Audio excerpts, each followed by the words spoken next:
Hello दोस्तों, Dilip Hindi short and classes में आपका हार्दिक स्वागत है। दोस्तों, आज की डिक्टेशन दैनिक जागरण की संपादकीय डिक्टेशन है। डिक्टेशन की गति 100 शब्द प्रति मिनट होगी। डिक्टेशन स्टार्ट करते हैं 5 सेकंड बाद।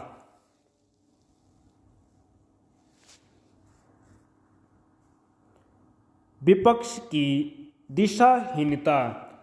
राज्यसभा में राष्ट्रपति के अभिभाषण पर धन्यवाद प्रस्ताव का जवाब देते हुए प्रधानमंत्री नरेंद्र मोदी ने लोकसभा की तरह जिस प्रकार विपक्ष को निशाने पर लिया, वह इसलिए और आसान हो गया क्योंकि स्वयं विपक्षी सांसदों ने उनके संबोधन के समय लगातार नारेबाजी करके यही सिद्ध किया कि उनके पास न तो कहने को कुछ है और न ही सुनने को।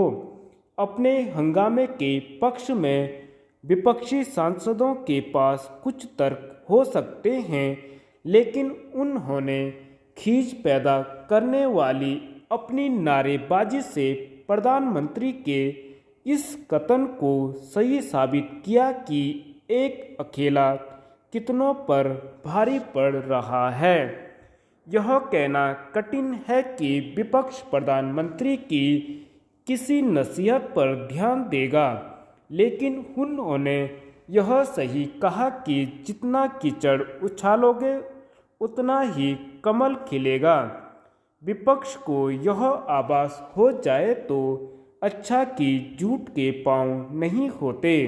वह यह जो कहने की कोशिश कर रहा है कि अदानी समूह ने सरकार की सहायता से घोटाला किया है और इसके चलते इस समूह में किया गया सरकारी बैंकों का निवेश खतरे में पड़ गया है, उसके पक्ष में कोई ठोस प्रमाण नहीं दे पा रहा है।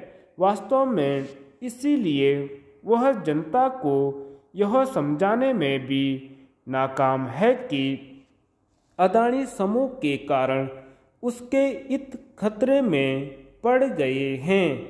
अदानी समूह के मामले को विपक्ष जिस तरह पेश कर रहा है, उससे यदि कुछ स्पष्ट हो रहा है तो यही कि वह सरकार को घेरने के लिए राफेल लड़ाकू विमानों की खरीद और पेगासस जासूसी प्रकरण की तरह से एक और मामला खोज लाया है।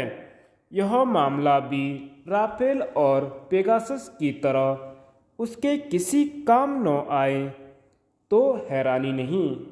राज्यसभा उच्च सदन है और यह माना जाता है कि यहाँ निचले सदन के विपरीत कहीं अधिक धीर गंभीर चर्चा होती है, लेकिन पिछले अनेक अवसरों की तरह से गत दिवस भी यह धारणा ध्वस्त हुई। विपक्ष का काम केवल अपनी बात कहना ही नहीं बल्कि सत्ता पक्ष की बात सुनना भी है।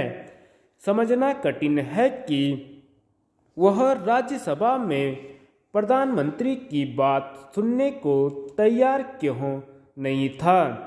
इससे भी महत्वपूर्ण प्रश्न यह है कि उसे प्रधानमंत्री के संबोधन के समय खलल डालने से हासिल क्या हुआ। यदि वह यह सोच रहा है कि इससे जिम्मेदार विपक्ष के रूप में उसकी भूमिका अधिक अच्छे से रेखांकित होगी तो ऐसा होने वाला नहीं है, क्योंकि उसने अपनी दिशाहीनता ही बयान की।